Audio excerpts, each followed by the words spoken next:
Good afternoon, good evening, wherever you are on this beautiful planet of ours. Welcome to a very special World Oceans Day conversation, Blueprints for Coastal Adaptation.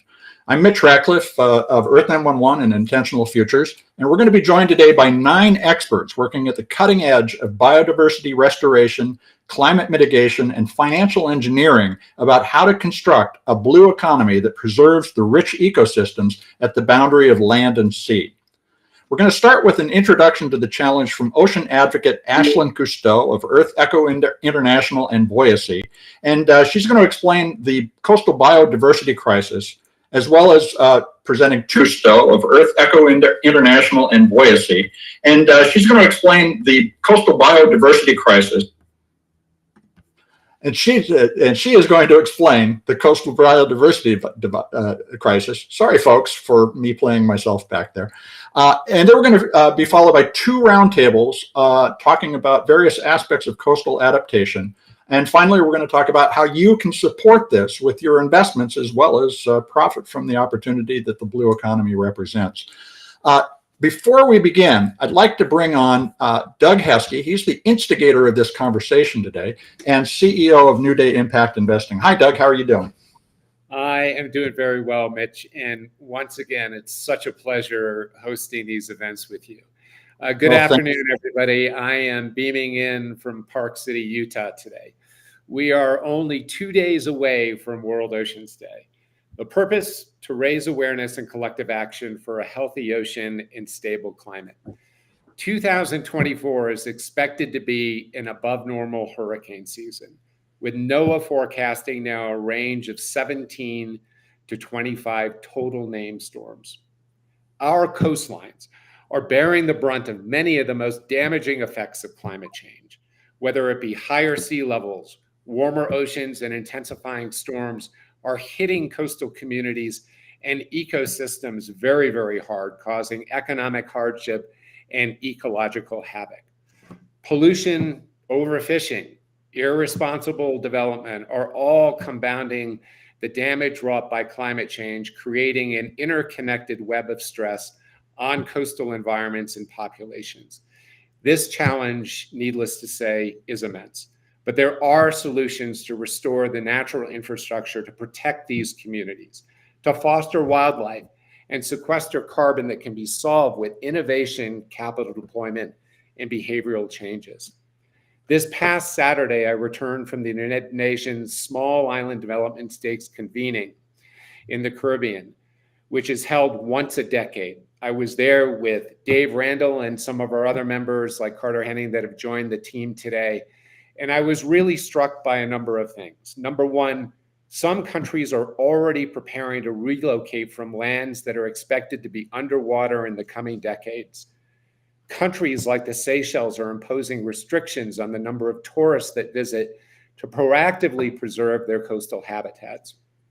Youth communities and indigenous populations are activating, taking more responsibility for finding solutions to many of the problems that we, not them, have created.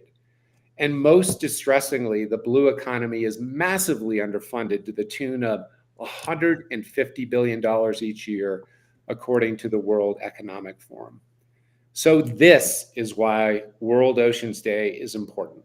And we must find a better way to bridge the chasm between education and action.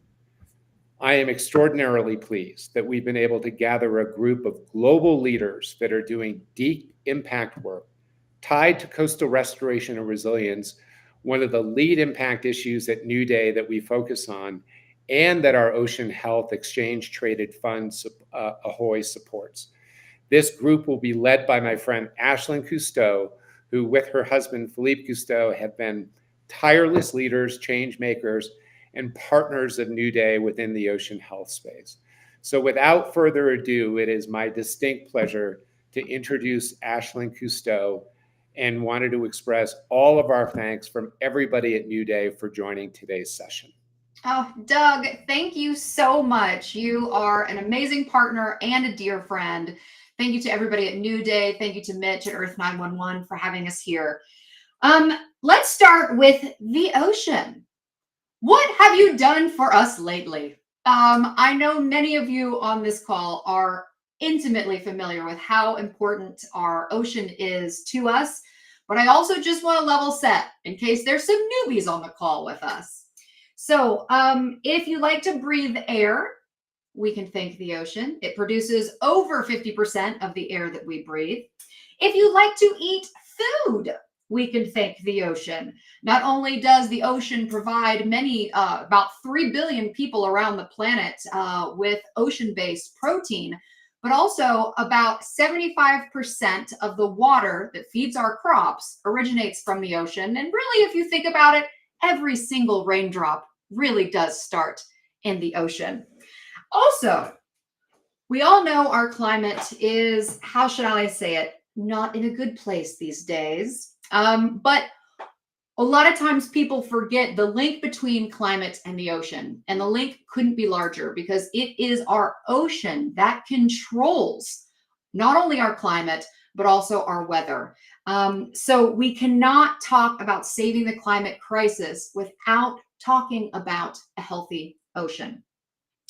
Now, as we all know, the United Nations and the SDG goals are an incredible benchmark for humanity to really try to help ourselves stave off the worst of the climate crisis. But SDG 14, interestingly, 14, life underwater, is actually one of the SDGs that you can see threaded throughout all of the other SDGs. And sadly, it is the least invested in. In 2019, $2.3 billion went into SDG 14, where $37.7 billion went into SDG 9.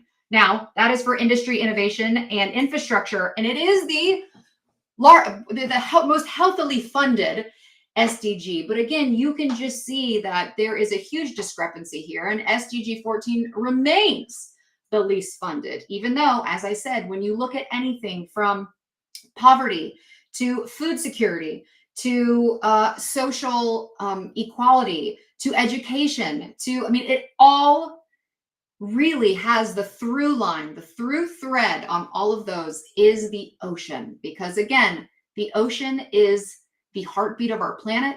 It is what gives us air, food, and is really helping us with the climate crisis. Our ocean has absorbed 90% of the excess heat that we have put into our ocean. So really, our ocean is our biggest ally when it also comes to fighting climate change. Now, I also recognize that the purpose of this talk is kind of twofold. We have to talk about the importance of coastal resilience, and we also, again, have to talk about the lack of funding for these projects.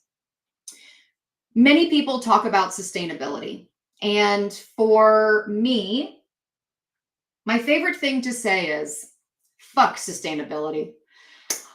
We don't need to sustain. We cannot sustain the planet the way that it is.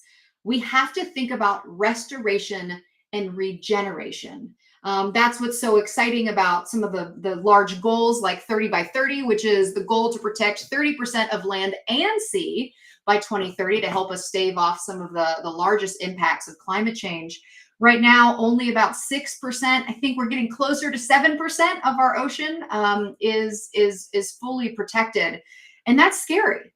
That is a really, really scary number. So some other numbers that I wanted to talk to you all about, and I had to write them down, by the way, everyone, full disclosure, because I wanted to really nail home the importance of this. Okay, when we talk about carbon sequestration, right? Fun fact, the carbon sequestration of a whale, a single whale, is approximately worth $3 million. Just the carbon sequestration of the whale. Seagrasses, as an ecosystem, provide the carbon capture services worth about $2.3 trillion annually, and they can sequester carbon 35 times faster than a rainforest. I love trees, but we must start thinking more about our ocean ecosystems and not just our terrestrial systems.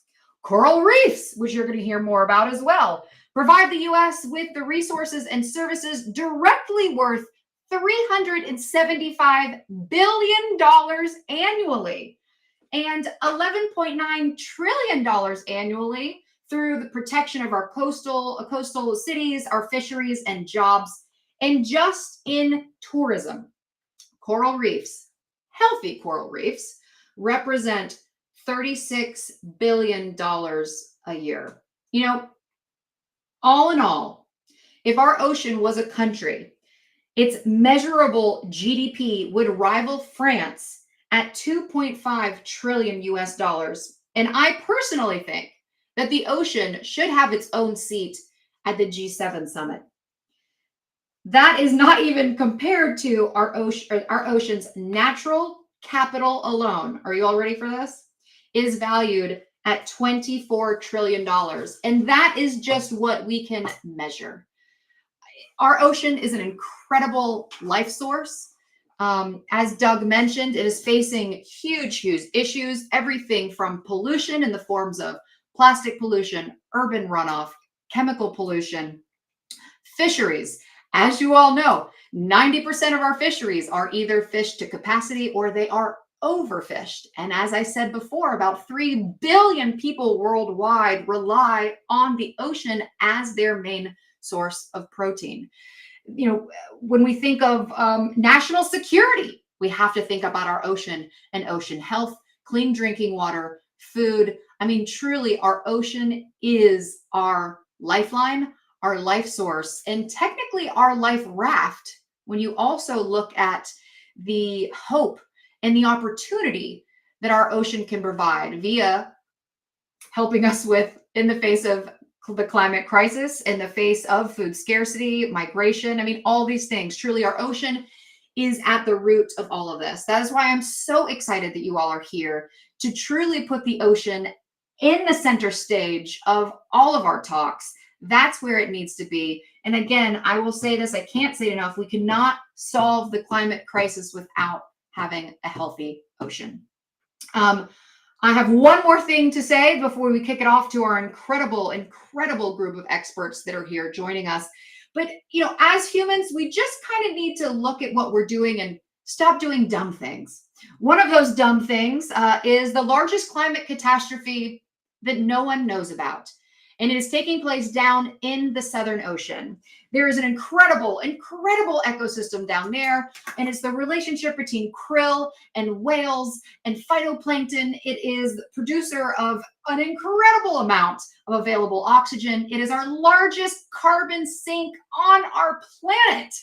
And right now, humans are going down there and scooping up as much krill as they possibly can to come back. Mostly 70% of the market value for krill that are fished out of Antarctica are coming to North America for nutraceuticals, specifically omega-3s. And the kicker for that, not only are we undermining the food source of almost every species down in Antarctica, as I said, the largest carbon sink on our planet, and a producer of a major part of our oxygen, there's no reason to do that because krill, like fish, don't produce their own omega-3s. They get it by eating algae. So it's just one of those things where humans can do better. We should expect better. And I'm really excited for you all to hear about the restorative practices that are taking place. Today is not about doom and gloom, even though I'm sorry, I did get a little gloomy there. Today is about positivity, about hope, about opportunity. And I am so excited to share the stage with our speakers. And again, I want everybody to remember we cannot sustain the planet the way it is. We must restore it. And the best way to do that is to look at our coastal ecosystems from coral reefs, seagrasses, mangroves. I'm really just excited for you all to hear. So thank you for being here. Thank you for helping me kick off my favorite day of the year, World Ocean Day. And I can't wait to hear more. Thanks, Ashlan, very much. Can I ask you a question before we jump to the next group? And that is, you and Philippe have been doing this for many years. And you've also taken an entrepreneurial approach to this. And I'm wondering, as you look at the oceans, is this the platform for a sustainable and restorative economy? Can we actually do this? Yes, yes, we can.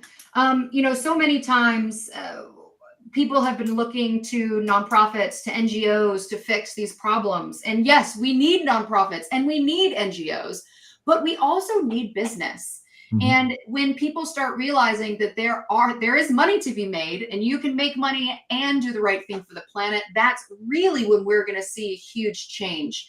What we really need to do is take some of the solutions that you all are going to hear about. Like at Voyacy, we really look at coral restoration, seagrass, and mangroves as well. And we need to get it to scale. So it's about taking these solutions, getting them to scale. And that is what's so exciting. And when we show that it is profitable to do that, that is really when we're going to see a huge uptake happen. And really, I feel like the crescendo that's going to take place for our planet. Thank you. Because this is going to grow as an economy from the ground up. And these are going to start in the communities that we're going to be talking to later. But Ashlan, thank you so much. Let's turn to the next group.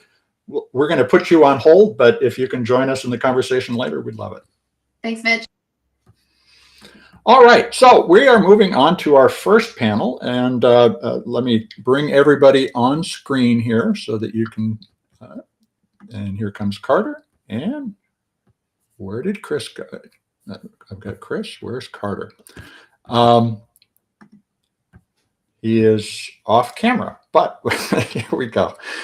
So first off, this first roundtable, we want to take a kind of a higher level view of what's going on. Actually, you know what? I think that's not true. I know what's going on here. It's supposed to be Natasha. Here comes Natasha. Sorry, folks. I'm both producer and host, so we're working the show. Our first panel we're going to look at the kind of a higher level issues from the government perspective, from the perspective of a particular issue, and that is the loss of the kelp forest on the Pacific coast. And then finally, the role that plastic plays in the environment and the damage in the environment. We're going to start off with Maria Brown. Maria is the, where did we go? Maria is the, lost my place here. Sorry, folks. The superintendent of Greater Farallones and Cordell Bank National Marine Sanctuaries for the National Oceanic and Atmospheric Administration. Maria, why don't you tell us about your work? I will be running the slides for you as you do. Okay, well, thank you very much. I'm so excited to be here today. This is a great subject, and I'm going to focus a little bit on the positive and also about what we can do to continue that positive. So, first off, what is my job? My job is to help save the spectacular. Isn't that a fantastic job to have? I work for the Office of National Marine Sanctuaries. Go to the next slide. So the Office of National Marine Sanctuaries, that they protect our nation's most significant marine areas. It is done through the National Marine Sanctuaries Act, which is our nation's most significant marine conservation legislation that we have. We have 15 national marine sanctuaries across the U.S. and in U.S. waters, so extending all the way out to American Samoa. We just recently announced yesterday a soon-to-be a 16th marine sanctuary in Lake Ontario. We manage 2 national marine monuments, and this is, again, all with the purpose of conserving our nation's most significant marine environments and to serve as beacons of hope for our present and future generations. So a little bit about me. As was mentioned, I come from the San Francisco Bay Area. I manage 5,600 square miles of protected waters off north central California. So this is equivalent in size to combining Yosemite and the Grand Canyon National Parks. So this gives you a sense of the scale of these some of these marine protected areas. Our mission is to conserve the biologically diverse and globally significant ocean environment off north central California. And I'm here to tell you that we can be successful in bringing back wildlife and in restoring marine habitats. We have successfully brought back harbor seal populations. elephant seal populations, northern fur seal populations, white sharks, and seabirds where they were once lost. Some of these species were at the brink of extinction. Where we are now is we're looking at taking what we've learned from bringing back these species and applying that to habitats. And you're going to hear a lot more about kelp. Kelp is the unsung hero of our oceans. It generates oxygen. It's also important for sequestering carbon that then gets stored into our deep ocean environment. It supports a multi-million-dollar tourist industry through recreational diving, hotels, campsites, restaurants, and stores. It also supports million-dollar commercial fishing economies. And overall, it supports a healthy ecosystem function. So if we're going to have otters, if we're going to have fish, we're going to need to have kelp. And unfortunately, the sad story is, along the north central California coast, we've lost over 90% of our kelp forests. And I'm just going to leave it there because Natasha's going to share what we're seeing along our coast and what action is being taken to bring it back. Thank you, Maria. So what else? I'm going to just do 2 more slides. What else are we working on? We're working on saving the spectacular deep ocean environment, something that many people don't know we have throughout the U.S. waters. It's not only those warm coral reefs.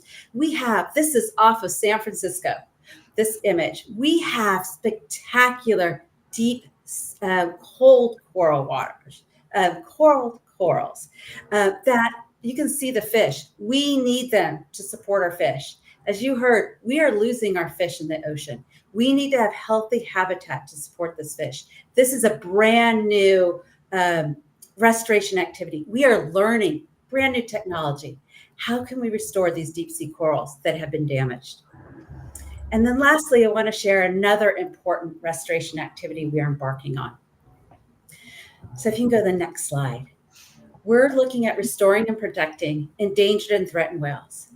I'm sure you've heard that whales need to be protected. Yes, they do. They were once harvested for their oil. Well, now we are seeing them being hit by ships. Ships striking endangered and threatened whales along both the East Coast and West Coast of the United States is a critical issue. We may lose some species forever if we don't address this problem. So we're actively addressing how can we slow ships down and working with the shipping industry on this so that whales can survive, so whale populations can recover. And how does this benefit us as people? We've heard, people love to go out whale watching and see a whale. So yes, it supports local tourist economies. It also supports healthy ocean function. We have to have whales because of the carbon cycle. They eat fish and then they go poop. And that fertilizes the ocean and allows us to have more fish in the ocean. So we have to have whales. Also, as you heard from Ashlan, they contribute to mitigating carbon. They are very large animals that store a lot of carbon in their body. And when they die and sink to the seafloor, that carbon is sequestered in the deep sea. And if you think about it, that's where we have thousands of years of carbon stored in the deep sea. So I just want to end with, why is it critical to the health of the ocean that we restore habitats and species? They protect our shores from sea level rise, extreme storm events, hurricanes. The ocean feeds our families. It supports our communities through jobs, recreation, and spiritual connection to our world, and is linked ultimately to our health as humans. So thank you again for joining us today, and I am looking forward to hearing Natasha go more in depth into the kelp issue. Thank you. And so now we're going to bring on Natasha Benjamin. She's a filmmaker and has a film in production called Sequoias of the Sea. Take it away, Natasha. Thank you so much, Mitch. Happy World Oceans Day. Thrilled to be here. Thank you, Maria, for setting it all up. So my name is Natasha Benjamin. I'm a marine scientist. I'm a filmmaker. I'm also the associate director of Blue Frontier. And I've been working in ocean conservation for the last 20 years. Living in Northern California, my backyard is the Pacific Ocean here. And over the last 20 years, I've seen the changes in the ocean in a pretty short time frame.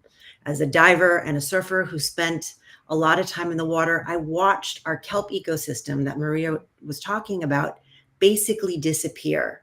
Like she said, we've lost almost 95% of kelp forests along the Northern California coast.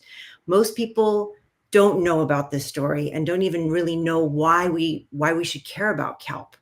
So over the last few years, I have been working with my partner, Anna Blanco, documenting the story of the kelp forest and what's happened. We have focused the story on Fort Bragg, which is the Mendocino and Sonoma coast, is the epicenter of this collapse of this kelp forest. And we're going to show a short clip of the film and the story of really a community that has been impacted by a climate emergency and how this community is changing the way it's been based on resource dependence and now shifting to a new blue economy and using different forms within their community to use the ocean to not only build resilience, but regenerative farming, aquaculture, and shift with our changing ocean. So I'm very excited to show a short clip. A few years ago, these kelp forests stretched all up and down the Northern California coast, but they have been decimated. They are known as the redwoods of the ocean, and this is one of the last patches left. This destruction that's occurring is worse than the fire that burned down my house and 10,000 other homes in Sonoma County. How we would feel if we lost 96% of the big trees in the Sierra, that would be devastating to us. That would be front page news every day. The decline in the kelp has impacted, of course, our ability to gather abalone. Not being able to fish, not being able to, gather takes away our identity as a Pomo, as a tribal person. Without kelp in the ecosystem, it's made it really hard as a commercial diver. Kelp covers roughly a quarter of the Earth's coastline, and they grow up to 2 feet per day. They're one of the fastest growing organisms in the world. Everything in the ocean circles around this ecosystem. All the fish, all the marine mammals, all the invertebrates, all of them are here because of the kelp forest. We've had a few beds come back over the last year or two, but maybe 5% of what we had. For my daughter, it touches hard because she was actually born at the spur of this whole disaster. My name is Grant Downey. I am a California commercial sea urchin diver. Our red urchin fishery on the Northern California coast has been declared a disaster federally 4 years now. Losing 96% of an ecosystem mostly hidden beneath the waves can be difficult to visualize. In 2015, most of it vanishes and then never recovers. But the kelp didn't just disappear. It's been devoured by purple urchin, their natural predator, the sunflower sea star, was wiped out in 2013 by a pathogen. And are you seeing any return of starfish that is noticeable to help address this? So, not to toot my own horn, but I have found the only 2 Pycnopodia sunflower stars that have been seen on our coast. Well, we need them. I found the one sunflower star, and that was amazing. Obviously, from my video, I'm like screaming underwater. We're all interested in finding the best way to restore kelp forests, and I think that's really what brought Grant and I together. I try to integrate where I'm at in my personal life too with where we need to go for kelp to make this ecosystem actually healthy again for him and for all of us. And it's definitely humbled me quite a bit to have this experience paired with an environmental catastrophe. Scientists think bringing sea otters back, those little guys, may be one solution. What are the chances that the reintroduction area is going to be where that kelp's going to emerge that needs help? Good question. I mean, it's a crapshoot, but they're not going to be a magical solution. They're not going to transform the entire North Coast back into a kelp bed anytime soon. They're cute. We all love them, but but we don't want them to strip mine, and let me repeat the term, strip mine the rest of the coast. That was a long meeting. It was almost like a wake. Without food or drinks, it was like a wake. The end to the North Coast if it were to really happen.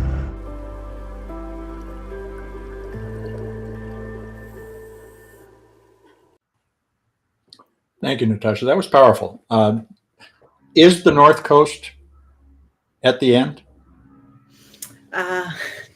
No, not yet. But things are changing. And I think the real question is what it means to restore an ecosystem.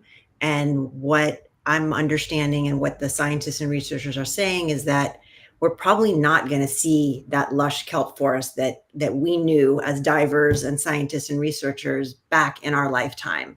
But what is this new future going to look like? How are these communities going to survive? And that's what this story is about, is the fishermen and the scientists and the tribes and the researchers working together to restore an ecosystem and develop a system moving forward to have a partnership with our ocean. Well, let's hear it from our final speaker in the group. We're going to have a question and answer after this. But Christopher Chen is the founder and executive director of the Center for Oceanic Awareness, Research, and Education. Chris, tell us about your work and particularly the role of plastic in the seas. Thank you, and hello all. We're thrilled to be part of this panel and amidst such great company. CORE is involved in more obvious restoration and resilience efforts like climate change and 30 by 30. But today I'd like to talk about an insidious threat and a barrier to restoration, resilience, and recovery efforts. Next slide, please. Plastic pollution is literally everywhere. It's in the food that we eat, the water we drink, and in the very air that we breathe. There isn't a single cubic centimeter of water on Earth that does not contain plastic. It's important to keep in mind that the problem with plastic isn't just what happens after we use a thing and its end of life. It's in the life cycle of plastic. The effects of plastic pollution are far-reaching, and the full life cycle of plastic exacerbates climate change, is an affront to environmental justice, and is harmful to human health. Okay, that last bit is putting it mildly. People are literally dying. The full life cycle of plastic impedes every one of the 17 United Nations Sustainable Development Goals. And as noted by the UN Office of the High Commissioner of Human Rights, is a threat to every single human right, not just the right to a healthy environment. Next, please. We realize that in addition to local, national, and regional support, this was a global issue requiring global approach. In 2017, CORE was invited to address the first United Nations Ocean Conference, and it was there that we, speaking on behalf of numerous NGOs and rights holders, were among the first to publicly call for a global collaboration to fight plastic pollution. I'll be honest, the early years were a challenge. Many people laughed at the idea of a global treaty on plastic, and industry collaborated with some governments to squash and avoid the very idea. It was in this space that CORE dove into the area of international agreements. Next slide, please. I mentioned earlier that CORE embraces 30 by 30, and we poured a lot into the High Seas Treaty, more formally called Beyond the Borders of National Jurisdiction. The BBN Treaty isn't just about the high seas, though, and I could go on and on about how that impacts this topic as well. But back to plastics. As public awareness of plastic pollution continued to increase, it became too embarrassing for countries and even industry to resist the idea of a treaty. And it was at the 5th United Nations Environment Assembly in 2022 that it was unanimously agreed that the world needed to create and adopt a global treaty to end plastic pollution by addressing the full life cycle of plastic. At the close of that meeting, I had the honor of addressing the body on behalf of all civil society, and I'd like to repeat one particularly relevant quote. We can no longer continue to put profit before planet. We can no longer continue to put profit before people. No one's convenience and no one's paycheck is more important than the health and resilience of our environment. Next slide, please. So now that the petrochemical industry and oil producing nations are technically in support of a treaty, their strategy has changed. They continue to undermine and delay the process, and at every step, they attempt to weaken any language and strip the agreement of any efficacy. Some things are extremely clear.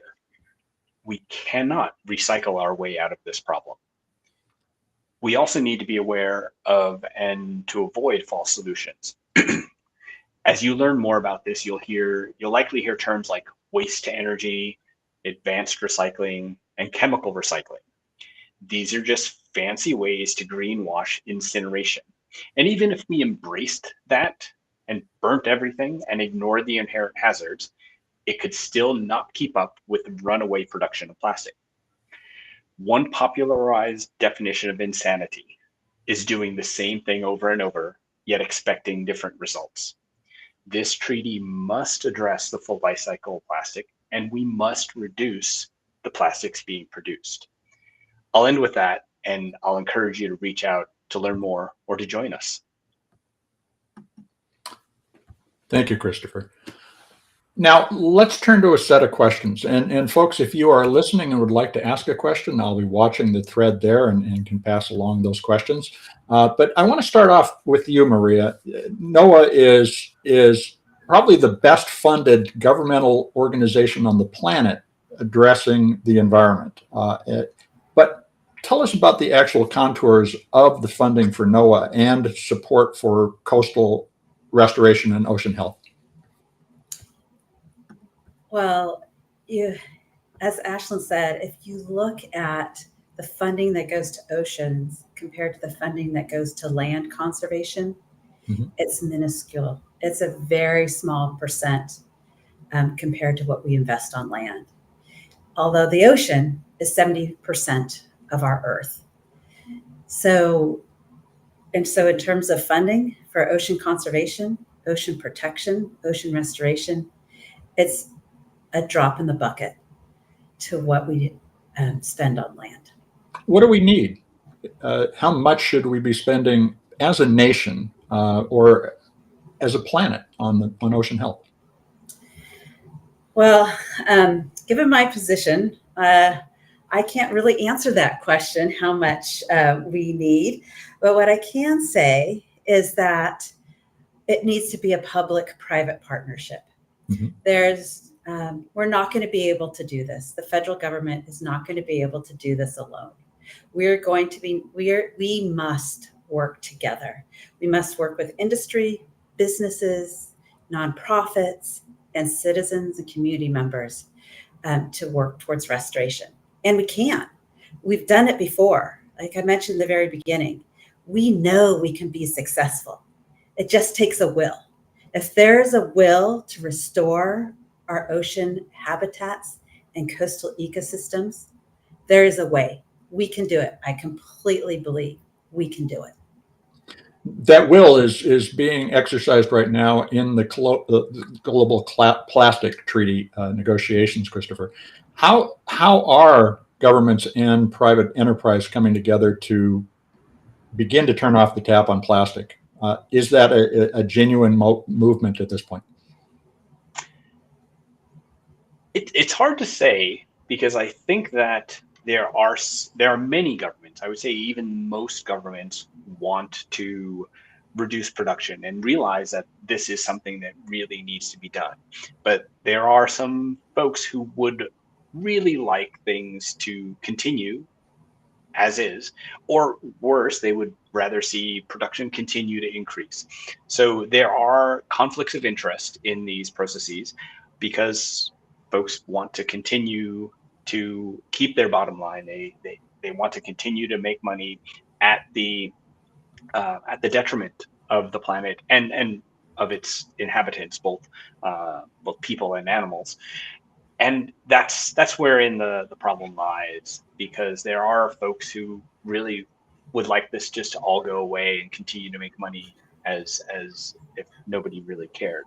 So what really needs to happen is that all of the countries need to have those folks stand out, and the industry that wants to continue to usurp the environment for their own benefit, those need to be called out.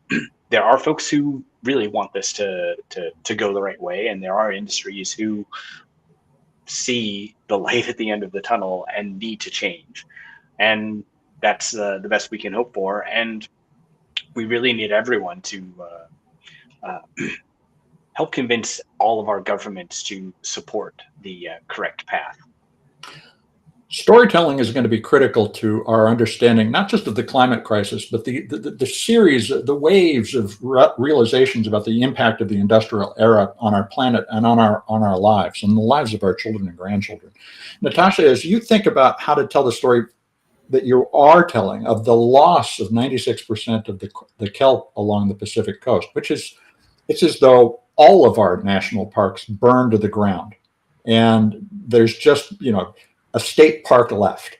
How can we also engage people in this, the restoration and the regrowth of the kelp forests and the coastal ecosystem? Have we really dedicated enough thinking and storytelling to where we can go? That's a big question that I think we're all trying to tackle, is how do we elevate these stories? How do we get what's happening in the ocean into people's consciousness? So there's an education and awareness piece that is critical, that we're all working on within all of our organizations. The Sanctuary has an amazing education program. We're trying to use film and media to tell these stories, working at the policy level to educate people. Like, this has to happen on so many different fronts. But first, so there has to be education and awareness. There has to be the realization that we don't really have a choice here. Maria was saying, if there's a will, there's a way. If we don't change our behavior in kind of the carbon cycle and the impact that we're having on this planet, there will be no more kelp forests. There will be no more resources in the ocean, and that will have a direct impact on us. So we don't have a choice. We need to change our behavior. And the kelp story is a local story that's happening here in my backyard, but this is happening all over the world. And that's really what we're trying to show here. So I think it has to happen on education and outreach. The political will needs to be created. And then all of us as individuals need to think about our impact and the small changes that we can make, and speak up and vote for the ocean. A question from the chat, which is, and I'll direct it to you, Natasha, since you're covering the topic so carefully, is, should we be making kelp farming and kelp business opportunities available to people, or I think the other gist of the question is, should we be cutting this off and protecting it as though it was a wilderness into which we shouldn't tread? So the seaweed kelp world kind of has two worlds. We have our wild kelp and our wild seaweeds, which need protection, need restoration, and here in California are declining. And then there is the regenerative aquaculture and kelp and seaweed farming world. That's not really happening in California. It's happening in other places in the world, in New England and in Alaska. And that is an industry that I think has huge potential in terms of a food product, in terms of an environmentally sustainable system that we can provide a food product. And it also creating more, like Ashlan said, these mangroves, seagrasses, seaweeds, and kelp sequester an enormous amount of carbon. So when we lose these ecosystems, we're losing that carbon sequestering potential as well. So there is a place for this. It can be confusing, though, when we talk about wanting to protect a diminishing kelp forest, and then you go to the store and you see kelp chips. Yeah. So we need to educate people around wild kelp and farmed kelp, and there's a place for all of it. Well, we certainly need more of that education. But Maria, let me ask you this question. What are the rules for engagement with private enterprise within the national marine sanctuaries? Is there a partnership emerging around those protected areas? Yes, there's multiple partnerships within the marine protected areas. And In fact, that's the only way we're really able to get things done is through partnerships.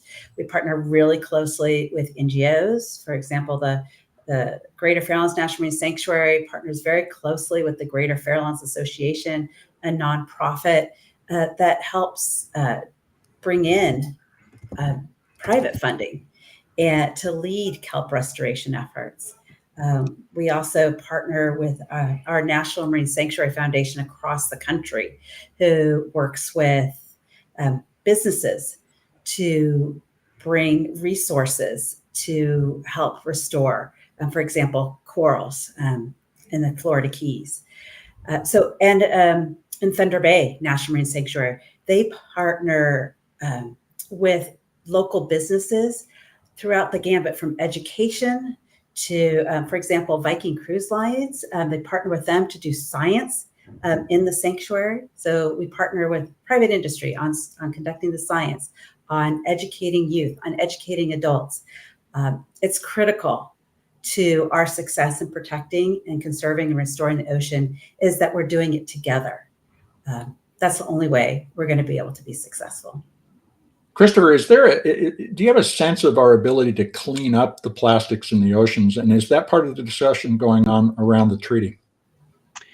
It's interesting that you ask, because it is part of the discussion that's going on around the treaty, but it is something that I wish wasn't part of the discussion. Obviously, there's plastic out there that can and should be collected. Some of the larger pieces, because those will break down into smaller pieces. The problem is that it is over such a vast area and volume, frankly, because of the depth to which you find some of these materials, that it is literally impossible to collect it all without disturbing the existing flora and fauna that's there. More importantly, I and many of my colleagues believe that it is used as a distraction, because instead of focusing on what really needs to happen is to stop making so much freaking plastic, let's focus on cleaning it up. And we all know, we've all seen on Facebook and other media, oh, this Dutch kid has figured out how to clean up the ocean. And then basically people don't need to worry about what's really going on because somebody's taking care of it. A great analogy is if you have a sink that is overflowing, and this happens to me because I make tea and I have this kettle and I put it under the filter and I turn it on, and sometimes I get distracted, and I've literally had this pouring water all over my kitchen. I don't grab the mop, I don't start cleaning up the water that's pouring onto the floor, I turn off the tap first. And that is literally what we need to do. And it's great if you have some people that are turning off the tap and people are cleaning things up, but we don't need a new mop. We don't need to design a new mop. We need to turn off the tap, and then we can focus on everything else. That's such an important point. And as you think about the fact that everyone is waiting for someone else to solve the crisis, that really is the crisis in a nutshell. We each have to take this action and make the right decisions. I want to thank each of you for your participation in the conversation. It has been a great start to the outlook that we're trying to provide to the audience today. Before we go, I'm going to bring Ashlan back on, because there's a question in chat about being more specific about behaviors that individuals need to make in order to restore kelp forests, and you have kind of an unexpected answer. It's a kind of a fun little fact, but as Chris was saying, we really do need to look at these problems this way, right? Where am I? This way, right? We need to make sure when we talk about protecting our kelp, we have to look at protecting coastline. We have to look at the marine protected areas. We have to look at stopping our plastic use and our fossil fuel use, because warming temperatures for our ocean is also killing the kelp. We have to think about what we put in our gardens and on our streets, because that urban runoff is also going in and killing the kelp. So it's really, it's big. You got to think big and go down little. But when you think of something too that every individual can do, when I found this out, I was floored. So as Natasha, in Natasha's beautiful film, it talked about the sea otters.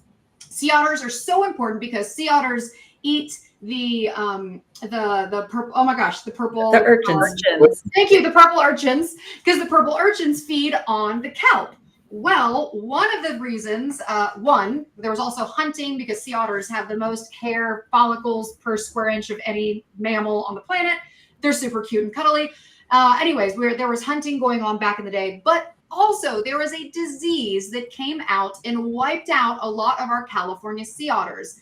The scientists were able to link that disease back to cat poop. Now, how did cat poop get in the ocean? And it's because people didn't realize that by flushing the cat poop down our toilets from, let's say, the litter boxes, it was getting in our water supply. And when it went out to the ocean, the bacteria and the virus that was still living in the cat poop, and it actually transferred to our sea otters and wiped out a big part of the population. So again, as Maria said, as Natasha said, as Chris said, we have to connect the dots. It's individual actions have huge consequences. Government actions have huge consequences, and business actions have huge consequences. But your fun fact for the day, if you want to save the kelp and the sea otters, don't flush your cat poop down the toilet. Thank you, Ashlan. I'm going to bring the next group on to the screen, and the cat poop story. I didn't know toxoplasmosis was a problem in the sea, but here we learn something every day, don't we? Now we're going to turn to a conversation with a group of speakers who are helping to bring the blue economy to life in coastal communities and restore those communities as they do so. We're going to start off with Dave Randall. He's the managing director of the Blue Community Consortium. And Dave, if you'd like to tell us a little about your organization and what you're doing, that'd be a great place to start. I'll be running the slides for you.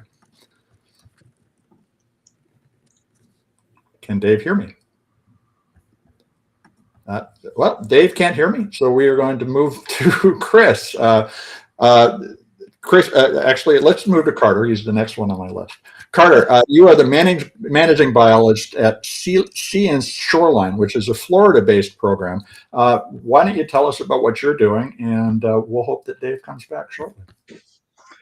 Hey, everyone. So happy to be here. I don't know how I got to be the lucky one to follow up the cat poop conversation, but I'll go for it.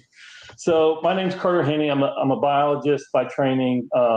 And we started an organization to fix large-scale environmental restoration projects. So what we do is seagrass, mangrove, coral, and oysters, and we are essentially the blue collar of the blue economy. I grew up in Central Florida. We had 100 lakes within city limits.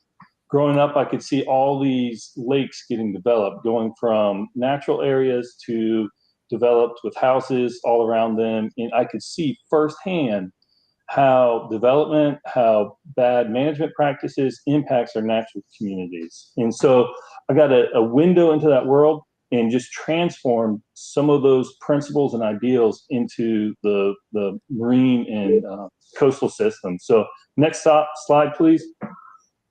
So here's what we look at. We look at the three big ones of how to figure out what is a good sustainable project. Is one, it needs to generate biologic lift.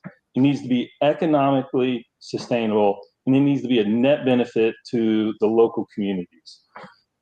We were fortunate enough to work on a project for the Safe Crystal River organization, and they had an issue with a hurricane came in and destroyed their coastal bay.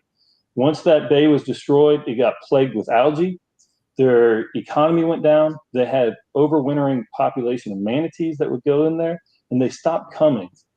So with $40 million of active restoration, we dredged, we maintained, we planted, and worked the Kings Bay project like a farmer would work a field.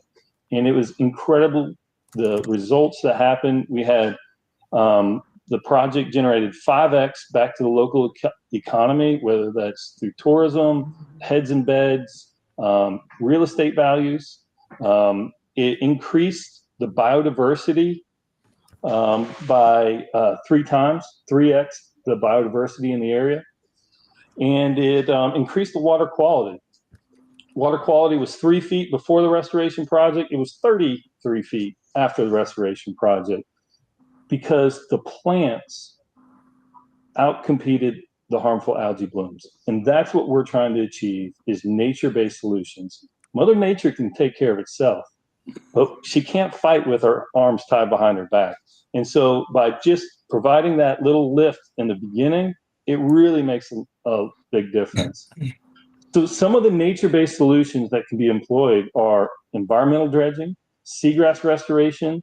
Seagrass restoration is incredibly fun and it's incredibly challenging because a lot of the impacts for seagrass restoration start uphill. It goes from the ridge to the reef. So water quality and nutrients and stakeholder participation are incredibly important. It's the basis of the food chain. Every turtle, duck, snail, manatee is coming out to eat your seagrass. And so just figuring out what that looks like, it's incredibly rewarding. And bivalve restoration for nutrient reduction, natural stormwater filtration are some of the techniques that we use below the water line. If you go to the next slide, above the water line, we try to replace historic oyster beds, plant mangroves and other living shorelines. And I'm not talking about just for recreational communities. I'm talking about large industry need these solutions. We planted 11 miles of living shoreline at inside a nuclear power plant discharge because they were having issues with erosion. The rest of the world is using nature-based solutions because they work, they're scalable.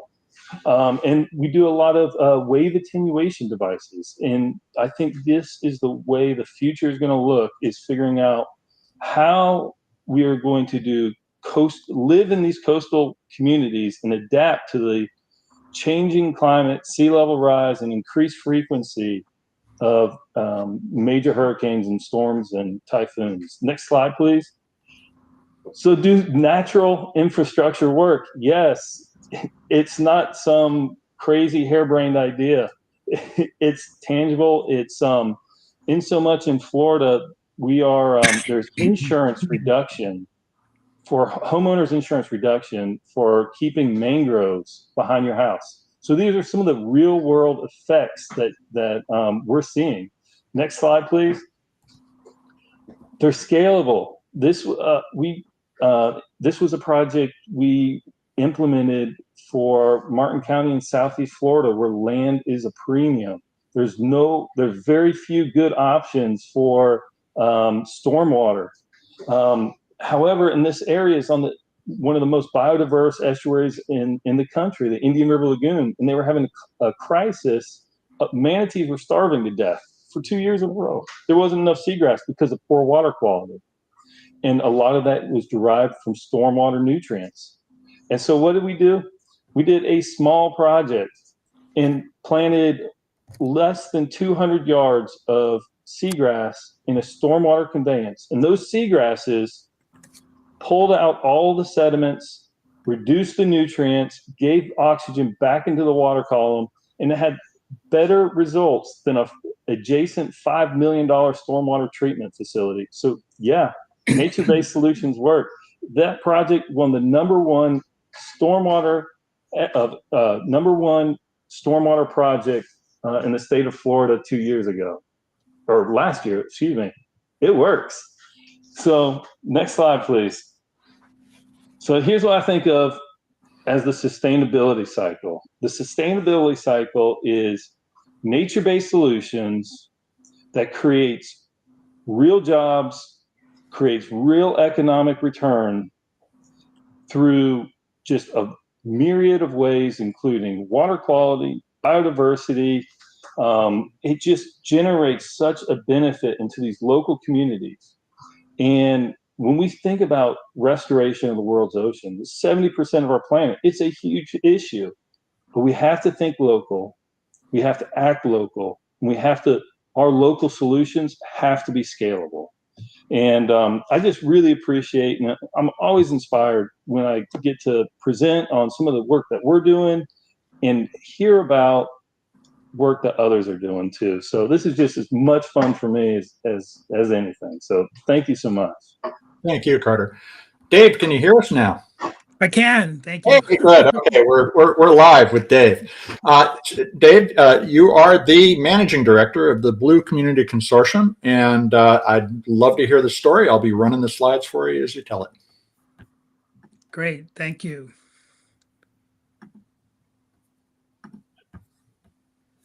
So happy World Ocean Day to everyone. World Ocean Day has been special to me. I actually got to participate in the very first World Ocean Day event, which was held at Flamingo Park in Rio de Janeiro, the largest community seaside park in the world. And people like Jacques Cousteau were present. It was all part of the Earth Summit.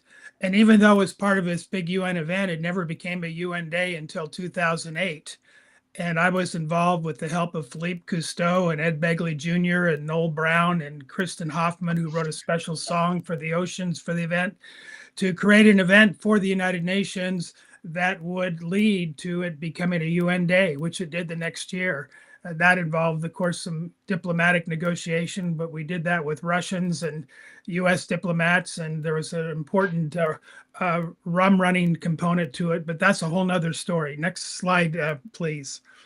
The Blue Community Consortium has 47 members. We include local cities, we have NGOs, we have businesses, and we have academia. And we are trying to find ways to create cultures to better protect our coast with coastal resiliency and restoration. Next slide, please. At that first Ocean Day, Jacques Cousteau said something that has stuck with me all these years, that people protect that which they love. And so if we can create a culture where people are loving the earth, loving the oceans, loving our coastlines and marine habitats, we can then do that. So we've utilized a proven cultural change methodology that has been used for over 50 years and applied to over 2,000 applications around the world that includes these components. Next slide, please. And we're going to pilot that starting this fall in the city of Key West, which is the capital of that tiny island nation of the Conch Republic. And we've created a brand new app to gather performance data for each of the 12 Blue Community strategies we use, the GSTC criteria, the One Planet Living principles, and all tied to the science of the 9 planetary boundaries. We also have cultural norm and support indicators to get a baseline for the cultural data that they can then set reasonable goals and objectives. Next slide, please. From there, we have an experiential opportunity where they create a shared vision experience, future exercises, and we actually have adopted the NASA Future Team process that we use for futuring as well. Next slide, please. There we do the implementation through individual support, task force, culture-based leadership development program for which we won an Olympic award that we developed with the UN Environment Program. And we've created a brand new certificate program with the UCF Rosen College of Hospitality Management. Next slide, please. And the key components of that certificate program are to give people a foundation of principles and approaches for leveraging tourism, one of the largest industries in the world, to have this coastal resiliency and restoration. We've collected a number of best practices and benchmarks for excellence and planning and implementation for sustainable tourism. Using the Blue Community app, we manage change to transform tourism communities. And then we have that culture-based leadership development piece. Next slide, please. And the last phase is measuring the results. We measure in performance, things like how much CO2, water, waste, landfill we've reduced, a programmatic number of people participating and their satisfaction levels. But we also measure the culture. Are the norms and support in the community changing with that cultural change? And then how do we strategize renewal to keep this effort going? And how do we extend it to those people and groups that have not yet participated? Next slide, please. So that's a real quick summary. Our consortium has many, many programs besides this one. One I'll just mention is the circular economy model, which we're actually doing rather than just talking about it through the Child's Hospitality Group. But I'll stop here and Next slide. Thank you. Thank you, Dave. And finally, before we begin the conversation, we have Chris Oakes. He's the CEO of ReefGen. ReefGen is restoring coral. Tell us more. Coral, seagrass, you name it. We are focused on mechanizing restoration efforts around the world in the coastal environment. And so what you can see on the screen is one of our grasshopper systems. I'm the CEO. I'm a marine scientist by training. I've done coral restoration, seagrass restoration, and the scale of the problem globally is significant. Next slide, please. So if we think about restoration and the work that Carter's doing and what's happening all over the world, almost all coastal restoration projects are done manually. This means divers are going in the water and drilling into dead coral reefs and plugging live coral into the reef, or planting seagrass with our fingers, or planting seagrass seeds with a little caulking gun. And the scale of the problem is in the millions of hectares, right? We've lost 5 million hectares of seagrass globally. We're on track to lose 90% of our coral reefs by 2050. We're losing 110,000 hectares of coral reef every year, right? It's crazy. And so if we think about what it's going to take to solve this problem, to regenerate these ecosystems, we have to be thinking in a different way. It's costly, it's slow, it's difficult to do this manually. And so what ReefGen is focused on is, next slide, please, is making marine tractors. On land, there were 3 things that had to happen before tractors were really adopted. First, tractors had to become lighter weight, easier to use, more versatile, and that happened. Then tractors themselves had to be cost competitive with the price of labor at the time. And so after World War II, labor costs went up and tractors became more relevant to farmers. And then to feed the global population as it grew, farms got larger. And so when these 3 trajectories converged, adoption of tractor technology became widespread. And so, next slide, please. So ReefGen is focused on making marine tractors, right? We're doing everything by hand in the nearshore environment. We want to mechanize that. And so we've developed, and there's 2 over over my shoulder here, we've developed lightweight, versatile, cost-effective marine tractors. We built the first system in the world, it's up there, that mechanized coral planting. We have a couple of seagrass grasshoppers that plant seagrass seeds and shoots.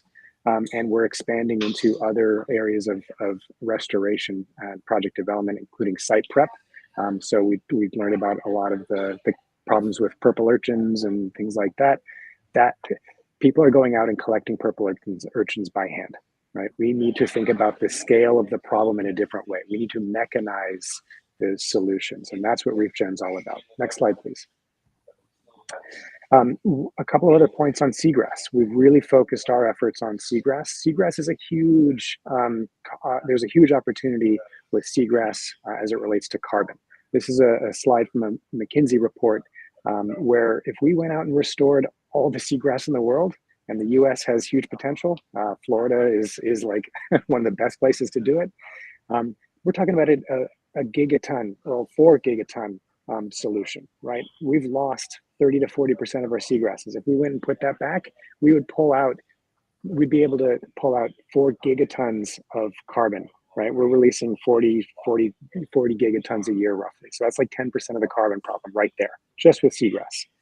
So it's a huge opportunity that we should all be talking about. It's not, we want to feed the manatees, that's important, but it's also pulling out the nutrients from the water. We reduce red tides, we increase the fisheries, right? Seagrasses are the nursery habitat to 30% of our commercial fisheries. So if you like salmon, if you like tuna, we need to restore our seagrasses. It's also very hard to have a healthy coral reef without a seagrass meadow. The fish that start in the mangroves, they go to the seagrasses, then they go to the coral reefs. These ecosystems all are connected. And so ReefGen is focused on mechanizing the restoration technology to be able to go out and restore our nearshore habitats at a global scale. I'll get into some of the other numbers. Next slide, please. But it's all about how do we plant faster? How do we reduce the cost so that we can do more restoration? So more municipalities, more local communities can afford to do the coastal restoration that we have to have around the world. And so I'm building a company that is focused on capacity building. So we want to train users to use the tractors to restore the habitat. We want to effectively farm the ocean. We want to improve the efficiency of deploying nature-based solutions. And for the people who pay for this, insuring scuba divers is very expensive. Getting divers out of the water is an important thing. The Navy, the U.S. Marine Army Corps of Engineers, everyone wants to get divers out of the water. We're doing that with our marine tractors. So next slide. Love to talk to anyone out in the audience about scaling this technology, and let's have this conversation. Thank you, Christopher. So what I hear is that we have the opportunity to rebuild the environment through what looks a lot like the construction and farming industries that we're concerned we're losing already. So this is the question I have, is how is the blue economy like the green revolution of the 1960s, and how is it not like that revolution? What are we going to do right this time that will not lead to some of the unintended consequences of the green revolution? And I'll start with Dave.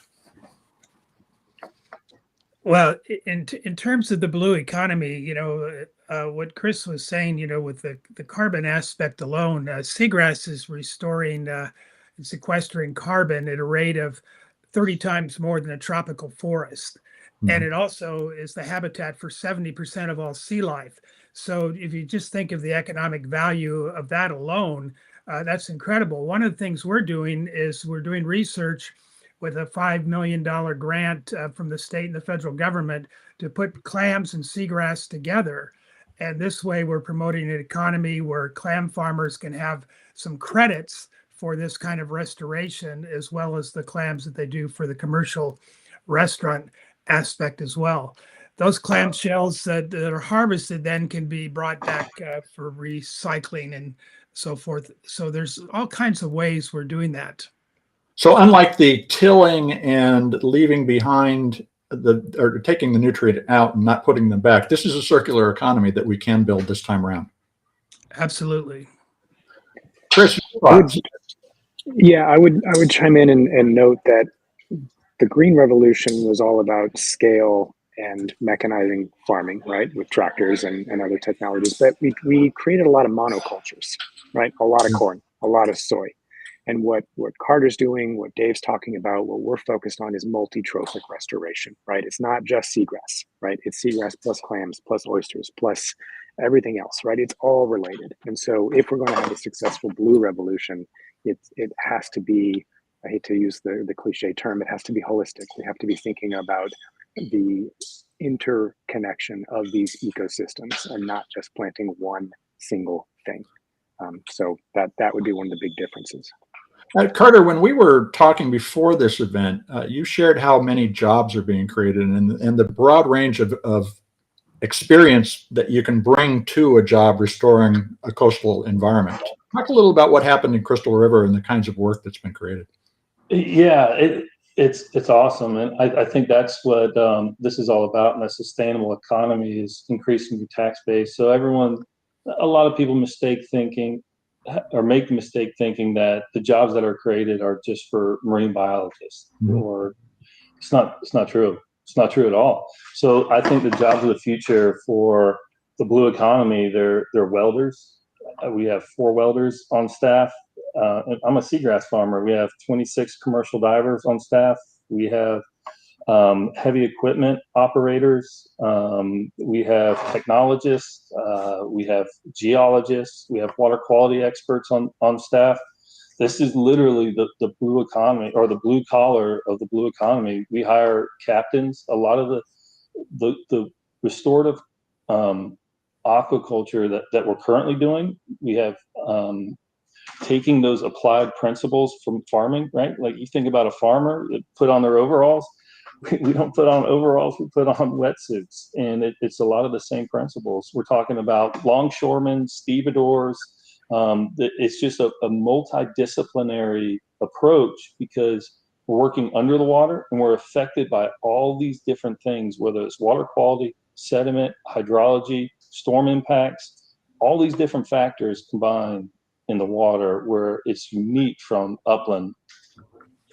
Another component of the economic opportunity is the tourism that is created when you restore these environments. How does the restorative economy coexist with the experience-oriented economy that we're going to be driving toward to create more prosperity in all these communities?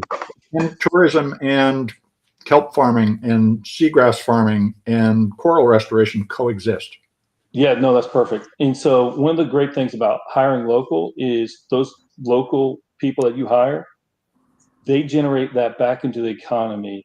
And so they know what's going on, whether that's the school kids or the workers. And after the project's done, then they have firsthand knowledge of the ability to articulate the benefits of the project. They become tour guides, they kayak rentals, and that's just the people that are working with the restoration project. The ancillary is all these hotels get built up, and the restaurants are full. Well, now that you have increased tourism, a lot of times there's impact back into the restoration project. And so those hotels, those people that are making a living off of the restoration project start putting money back into the restoration, which further perpetuates the cycle. And pretty soon you got a pretty well-oiled machine that's creating jobs, creating habitat, increasing biodiversity, creating more jobs, and the circle goes on. Cycles, as you said, Dave. Although I would argue that globally that is not happening. I think locally it's happening, but this is the problem. Globally, hotels are not funding restoration of the habitats that they are providing to their guests. They are assuming that it is going to just be there. Mm-hmm. So until we change that, as consumers, as tourists, until we demand that when we go to these places, that these hotels that are capitalizing on the nature-based solutions that are right there, we're not going to see massive restoration around the world, right? And so Carter just characterized exactly what should be happening, what there should and is. And I think for the audience, we need to demand that when we go on vacation, that the hotels are actually putting something back, right? It could start there. There are some real challenges with following the money here, but Carter also characterized it was spend $1, make $50, right? Yeah. When it was $40 million went into a $2 billion outcome, right? That's 1 to 50, and yet it's not happening at the scale that it should be.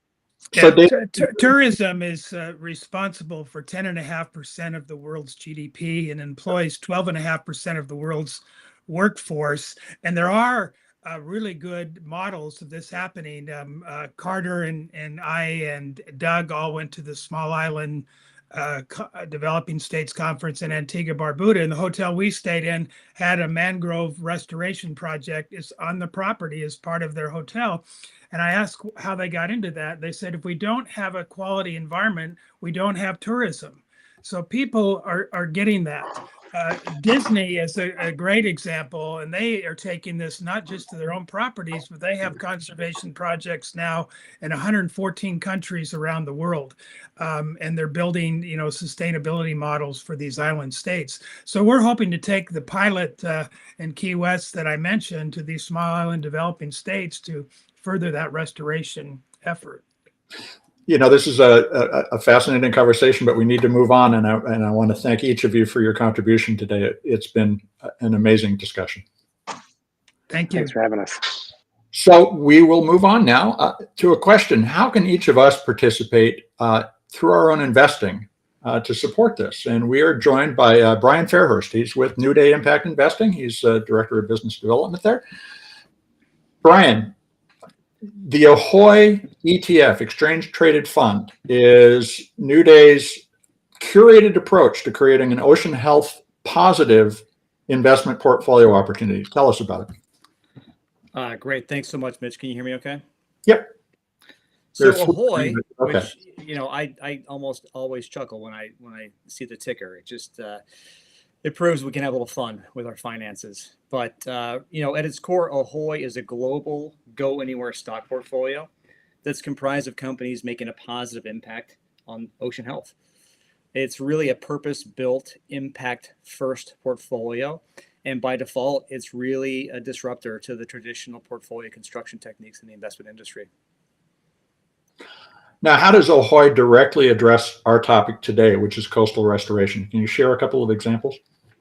Certainly. So at its core, Ahoy is designed around a set of key performance indicators tied to specific ocean health outcomes.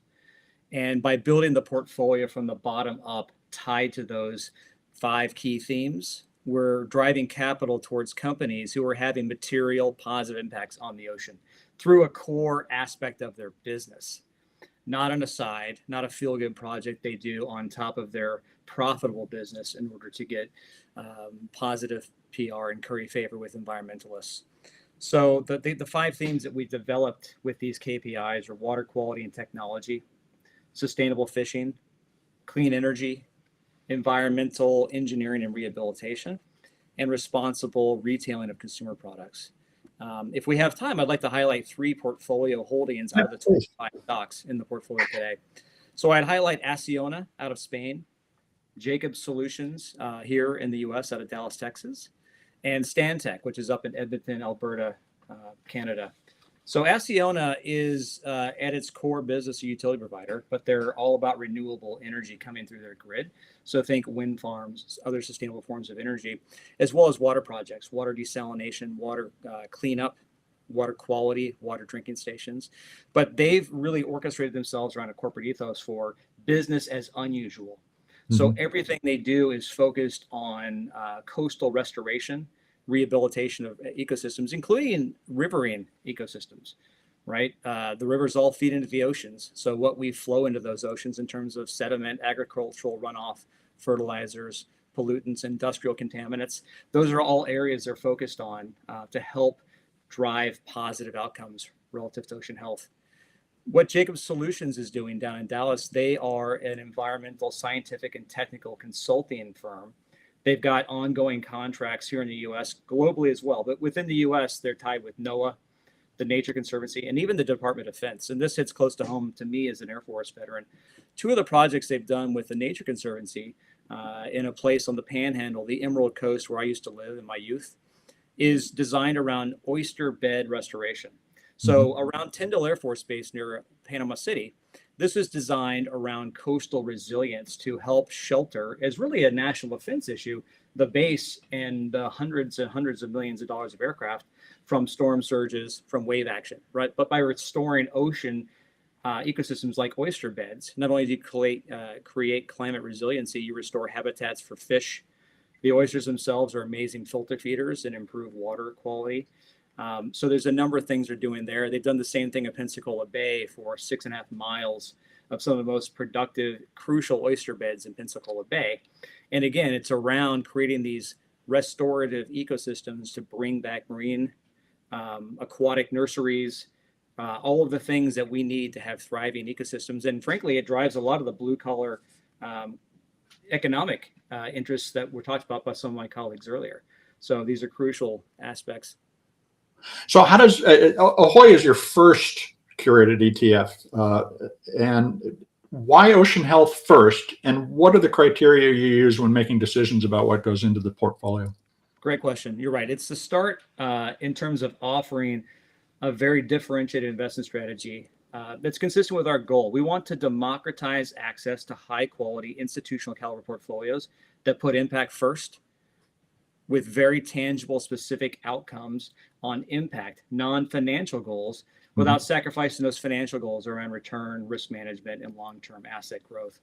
So ocean health, I think why the ocean has been well covered by my esteemed colleagues today, but I would reiterate what's been said before, that we are well beyond sustainability for the oceans, right? We're talking about deep need for regeneration and restoration of marine species in crucial environments.